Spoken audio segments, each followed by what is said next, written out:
नमस्कार, आदाब। दोस्तों, मैं मोहम्मद नाज़िम आपका बहुत स्वागत करता हूं सत्य समाचार की खास मुलाकात में। दोस्तों, जिस प्रकार से हम विभिन्न जन समस्याएं और विभिन्न प्रकार के मुद्दे अपनी खास मुलाकात के माध्यम से आपके समक्ष पेश करते हैं, आप तक पहुंचाते हैं और हर प्रकार की जो समस्याएं हैं, जनहित की समस्याएं हो या राजनेताओं की सोच हो, वो भी उनसे भी आपको रूबरू कराते हैं। तो दोस्तों, आज इसी क्रम में हम बात करेंगे उत्तराखंड में लोकसभा सीट को लेकर। उत्तराखंड में अगर बात करें तो 5 लोकसभा सीट है, जिनमें 2 कुमाऊं मंडल और 3 गढ़वाल मंडल से सीटें हैं। वहीं अगर बात करें जनपद हरिद्वार की, तो यहाँ पर वर्तमान भाजपा सांसद डॉक्टर रमेश पोखरियाल निशंक है। वहीं जनता कैबिनेट पार्टी की राष्ट्रीय अध्यक्षा भावना पांडे वरिष्ठ राज्य आंदोलनकारी रही। उन्होंने जनपद हरिद्वार से अपनी दावेदारी पेश की है सांसद प्रत्याशी के रूप में। तो दोस्तों, किन मुद्दों के साथ एक राज्य आंदोलनकारी, एक राजनेता, दोनों डिफरेंट है। तो क्या मुद्दे रहे, क्या कारण रहा, क्या वजह रही, किन परिस्थितियों में वो हरिद्वार की जनता के बीच में है, इन्हीं सब बातों को लेकर बात करेंगे। भावना जी, आपका बहुत बहुत स्वागत है सत्य समाचार की खास मुलाकात में। शुरुआत करेंगे कि आप एक वरिष्ठ राज्य आंदोलनकारी रही, क्या कारण रहा जो आपको राजनीति की ओर प्रेरित होना पड़ा? आप राजनीति में कहाँ से प्रेरणा मिली, किस लिए आए? देखिए, सबसे पहले तो मैं बता दूं, मैं उत्तराखंड की बेटी हूं और मेरे पूर्वज जो थे वो बागेश्वर के रहने वाले हैं और मेरे फादर की शादी वहाँ हुई थी। हम लोग पलायन करके हम आ गए हल्द्वानी से। मैं मात्र जब छोटी थी तो मैं काशीपुर नौकरी, जब उद्योग मंत्री एनडी तिवारी ने फैक्ट्री लगाई थी, मैं नौकरी करने आ गई थी काशीपुर। उसके बाद मैं रामपुर गई और मुरादाबाद के पास 90 में मैं दिल्ली चली गई। और जब मैं दिल्ली गई तो उसके बाद मैंने वहाँ नौकरियाँ करी। उसके बाद 92 से स्टार्ट हुआ आंदोलन की सुगबुगाहट और 93 से थोड़ा थोड़ा पीक पकड़ना शुरू किया और 94 में एक आंदोलन राज्य का बहुत पीक पे था। हम लोगों ने धरना स्थल पर धरना दिया 24 अकबर रोड, जिसमें किशोर भाई थे, हम थे और तमाम दिल्ली के बड़े बड़े बिजनेसमैन थे। तमाम दिल्ली की जनता जो आज पलायन करके बाहर रह रही है, वो सब ये सोच के कि भाई चलो आंदोलन करेंगे, राज्य अलग मिलेगा तो हम लोग को नौकरियां मिलेंगी, हम लोग की ज़मीनें अच्छी होंगी और हम लोग को बहुत सारे अधिकार मिलेंगे, बिजनेस अच्छा होगा। तो ये सब चीज़ों को लेकर हम लोगों ने राज्य आंदोलन किया। भावना जी, बात करें अगर आपकी राजनीति में आप आए, राज्य आंदोलन कर रहे, कितने प्रकार के आपने आंदोलन किए? इसके अलावा राज्य तो आपने ले लिया, राज्य मिला, उत्तराखंड वासियों को राज्य मिला, तो और क्या क्या आंदोलन है जो आपके द्वारा किए गए? देखिए, राज्य आंदोलन का तो ये बहुत बड़ा आंदोलन है और जो कि अभी हमें आंदोलनकारी का नाम नहीं मिला। दिल्ली वाले 300-400 लोग ऐसे हैं जिनको अभी रुड़की वालों को नहीं मिला, हरिद्वार वालों को नहीं मिला, हमको दर्जा नहीं मिला। और वो दर्जा भी जो है आंदोलनकारी का भाजपा कांग्रेस में लूट मची। इन्होंने सारे फर्जी लोगों को पेंशन दिलवा रहे, अपने लोगों को कांग्रेस की लिस्ट दे दी, भाजपा की लिस्ट दे दी। फर्जी आंदोलन, जिन्होंने कभी आंदोलन नहीं किया, असली आंदोलनकारियों को आज भी चिन्हित नहीं है वो। ये भी एक दुर्भाग्य का विषय है, इसमें संज्ञान लेना चाहिए मुख्यमंत्री को। और उसके बाद 18 में मुझे प्रकाश पंत जी जब दिल्ली मिले, उन्होंने कहा कि तुम उत्तराखंड के बच्चे हो, आंदोलनकारी हो, आप लोग वापस आओ, रिवर्स प्लान करो और हम चाहते हैं कि भाई आप लोग बिजनेस वापस आके करें। तो मैं उनके कहने पर हरिद्वार पे सबसे पहले आई। जब मैं 88 पे निकली थी घर से तो 90 दिल्ली पहुंच गई थी। तो 2018 में वापस आई हूँ मैं, 28 साल डबल वनवास करके। 14 वर्ष का वनवास तो सबको होता है, मुझे डबल वनवास में क्रॉस करके आई। और उसके बाद जाके मैंने यहाँ देखा तमाम कॉकस है ज़िले में, डायरेक्टरेट में, शासन में, अधिकारियों का। मैं अपने साथ इन्वेस्टर लेके आती हूँ। आज भी इन्वेस्टरों का एक आदमी का 2 करोड़ 93 लाख मेरे साथ लगा हुआ है, वो डीएम कार्यालय में जमा है। 35-35 लाख कई किसानों के पास जमा है और वो लीगल खनन नहीं चलता है। यहाँ तमाम अवैध खनन चलता है, तमाम सरकार का राजस्व की हानि करते हैं, अरबों खरबों करोड़ों रुपए की तमाम चोरी। अभी आपने देखा होगा, उसी अवैध खनन की चोरी के चलते 6 लोग मारे गए, क्योंकि ट्रक भाग रहे थे अवैध चोरी करके, ट्रैक्टर भाग रहे थे, कई लोग की जान, छोटे छोटे बच्चों की जानें चली गई। तो ये सब सिस्टम से जब मैं आई, फिर उसके बाद मैं प्रकाश पंत जी 2019 में उनका स्वर्गवास हो गया, मैं वापस चली गई। जब मैं अधिकारियों को धक्के खा लिए, कुछ नहीं, कॉकस है, बाहर के अधिकारी कुछ नहीं समझते किसी को। उसके बाद मैं देहरादून चली गई, देहरादून कोरोना चल गया।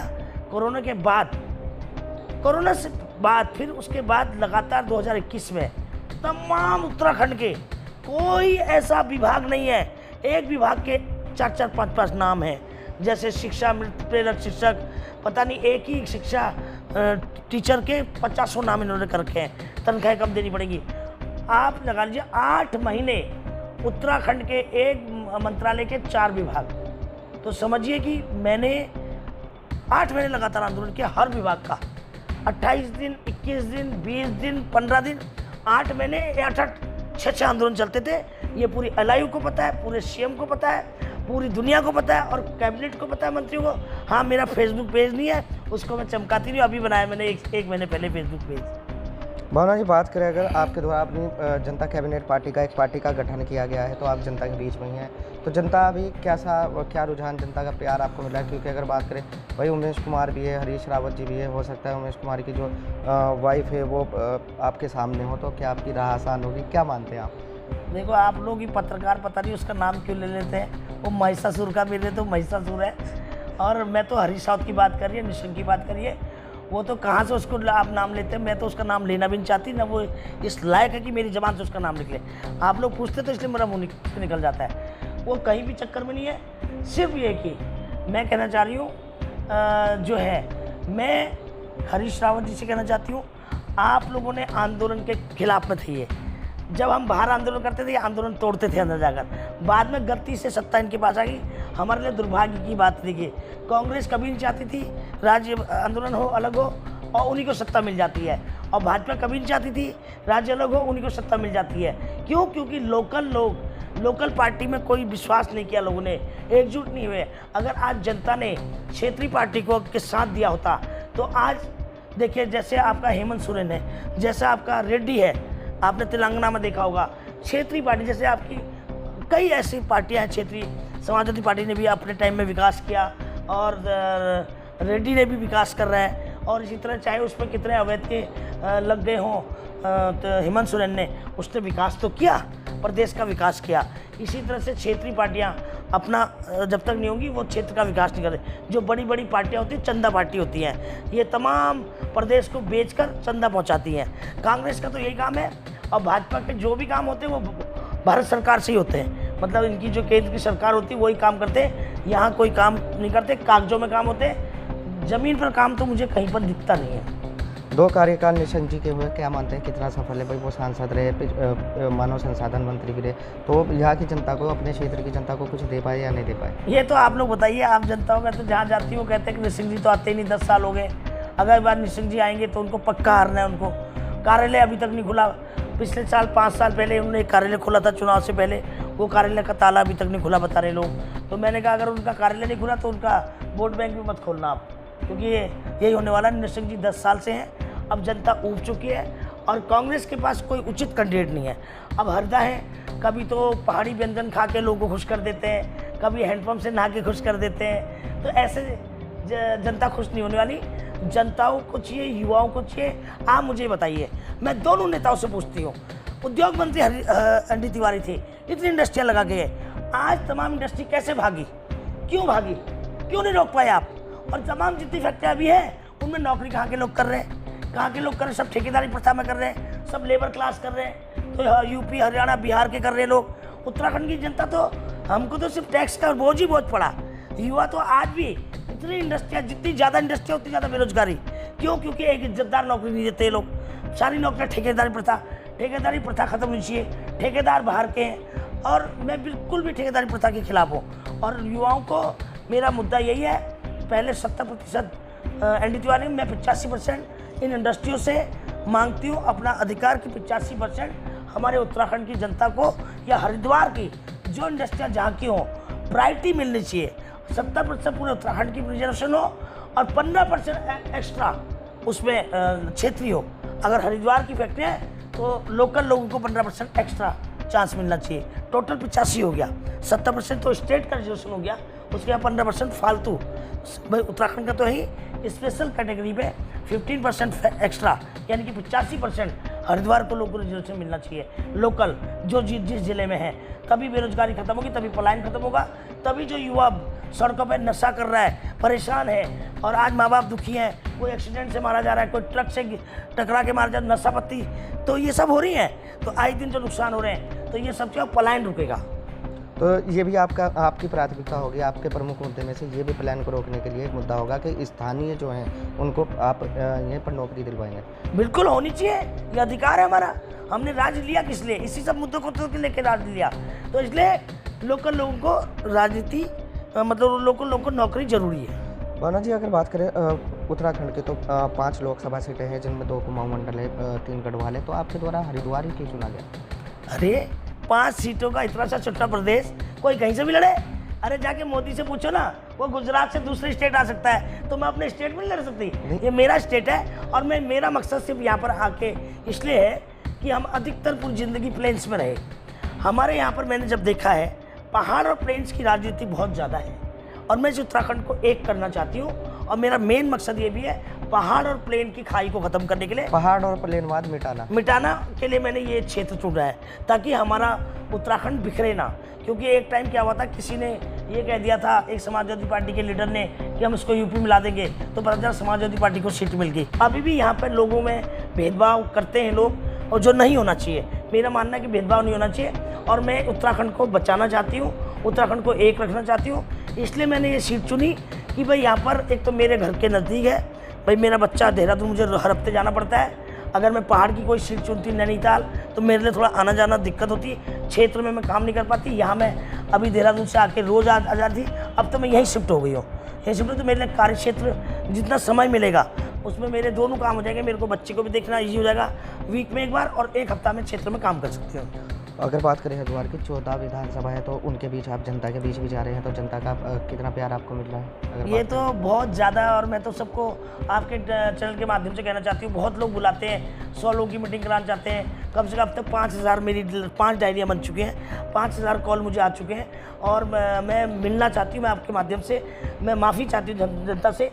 अभी मेरा 1 बूथ 10 यूथ का कार्यक्रम चल रहा है और अभी पब्लिसिटी अभियान चल रहा है, तीसरा फेज चल रहा है, और उसके बाद जनता मुझे जानने लगी, बहुत प्रेम कर रही है, बहुत प्रेम करो। और आप जैसे मीडिया बंधुओं की वजह से मुझे लोग सुन पा रहे हैं, और मैं बहुत बहुत धन्यवाद समस्त मीडिया बंधुओं को देना चाहती हूँ, जो मेरी आवाज़ को और जो मैं चाहती हूँ उस आवाज़ को आप जनता तक पहुँचा रहे हैं। और जिस तरह से मैं आड़े हाथों अधिकारी और नेताओं को लेती हूँ, गरियाती हूँ उनको, कोई ऐसा नहीं आता कि नेताओं के खिलाफ कोई बोल दे, चाहे मेरे लिए धामी हो, चाहे हरीश रावत हो, चाहे कुशियारी हो, सब मैं उत्तराखंड की बेटी हूँ, सब मेरे भाई हैं, गलत करेंगे नहीं छोड़ूंगी किसी को। तो इसलिए चाहे वो अधिकारी हो, चाहे मुख्यमंत्री हो, कोई भी हो, चाहे वो गवर्नर रह के आए हों, चाहे एक्स मुख्यमंत्री हो, सबको लताड़ लगाती हूँ मैं, क्योंकि मैं बेटी हूँ उत्तराखंड की, मैं बहन हूँ उनकी। भावना जी, अब अगर चुनावी मैदान में है तो जाहिर सी बात है कि प्रतिद्वंदी भी कोई होगा, तो अपना मुकाबला मानते हैं आप किसी से? नहीं, किसी का नहीं। अभी जनता कैबिनेट पार्टी, जनता और हम है, बस मैं और जनता के बीच अभी हम। और अभी मेरे पता ही नहीं कि बीजेपी का कौन आएगा, कांग्रेस का कौन आएगा मतलब होना क्या है। देखो तो त्रस्त है जनता तो नाम ही नहीं सुनना चाहती है। कई गांव में मुझे बुजुर्ग किसान बोल रहे थे, बेटी अब की जो है ना बुग्गी अड़ा देंगे, बुग्गी अगर वोट मांगने आएंगे तो। और युवा कहते हैं, दीदी आप साथ में हम पर कोई केस नहीं बनना चाहिए, हम नेताओं को तो ऐसा बना देंगे कि इनको हेलमेट पहन के आना पड़ेगा, और हेलमेट और बुलेट प्रूफ जैकेट आप साथ में होनी चाहिए, हम पर केस नहीं बनना चाहिए। मगर चिंता मत करो, केस नहीं बनेगा, पहले मुझ पर बनेगा फिर तुम पर बनेगा। चलिए, अगर बात करें जिस तरह से आप यहाँ की जनता, जैसे आप बता रहे हैं, रुझान आपको देखने को मिला, प्रेम मिला, बहुत अच्छा बहुत अच्छा। अगर यहाँ की जनता आपको चुनती है और सांसद आपको बनाती है, तो प्राथमिकता क्या होगी, पहला कार्य क्या करेंगे आप? क्या कोई? देखिए, मैं अभी कुछ नहीं कहूँगी, मैं वादे पे विश्वास नहीं करती, मैं काम पे विश्वास करती हूँ। अभी मैं चुनाव से पहले ही मैं जनता जो चाहती है उसके लिए कोई काम करना चाह रही हूँ। मेरा काम बोलेगा, मैं कोई वादा, झूठा वादा नहीं करूँगी, मैं काम बोलेगा। मैं ऐसा इस उत्तराखंड हरिद्वार लोकसभा को बनाऊँगी कि विश्व में इतिहास के पटल पर दर्ज होगा, इतिहास में नाम आएगा विश्व में, कि भाई एक हिंदुस्तान का धार्मिक क्षेत्र एक ऐसा है जहाँ हिंदू, मुस्लिम, सिख, ईसाई आपस में इतने प्रेम से रहते हैं, कोई फसाद नहीं, कोई झगड़े नहीं, कोई हिंदू मुसलमान नहीं, एकता का प्रतीक होगा ये हरिद्वार। और रोजगार में नंबर 1 होगा, महिलाओं की सुरक्षा में नंबर होगा, और विकास में नंबर 1 होगा। और अभी झूठे वादे कुछ नहीं करती। एक तरह से अगर हरिद्वार देखा जाए, हमारी आध्यात्मिक राजधानी भी है, हरिद्वार है, यहाँ पे देश विदेश से श्रद्धालु भी आते हैं, तो विशेषकर हरिद्वार के लिए क्या कोई प्लान बनाया गया आपके लिए? अभी नहीं बताऊंगी, वो तो जब पार्लियामेंट पहुँचाओ, जब मैं धाड़ूंगी शेरनी की तरह, तो आपको मालूम चल जाएगा। पहले पार्लियामेंट पहुँचाइए। अंत में आप हमारे माध्यम से अपनी जनता से क्या अपील करना? मैं अभी से आपके माध्यम से जनता को ज़्यादा ज़्यादा शेयर करें, और मेरे फेसबुक पेज को लाइक करें, और इनके भी करें साथ में। और दूसरा, मेरा एक ऐप आ रहा है भावना पांडे, उस पर प्ले स्टोर पे, उसको आप मुझे सर्च कर सकते हैं, QR कोड स्कैन कर सकते हैं, और दूसरा मैं जनता से कहना चाहती हूँ, आपके विश्वास पे, जो विश्वास आप मुझ पर जता रहे हैं, उस विश्वास में खरी उतरूंगी, ये मेरा वादा है। धन्यवाद आपका दोस्त बहुत बहुत। तो दोस्तों, ये हमारे साथी भावना पांडे जी, जनता कैबिनेट पार्टी की राष्ट्रीय अध्यक्षा, जो वरिष्ठ राज्य आंदोलनकारी भी रही हैं और जिन्होंने बताया कि अपने जीवन में उन्होंने अनेकों आंदोलन किए हैं। दोस्तों, अभी हालांकि अभी लगभग 1 साल चुनाव में है, लेकिन ये अभी से जनता के बीच में ये आने वाला समय बताएगा कि जनता इनको कितना पसंद कर रही है और किस किस जीत का सेहरा बांधती है। फिलहाल आप देख रहे थे सत्य समाचार में, आपके साथ मोहम्मद नाजिम। नमस्कार, आदाब।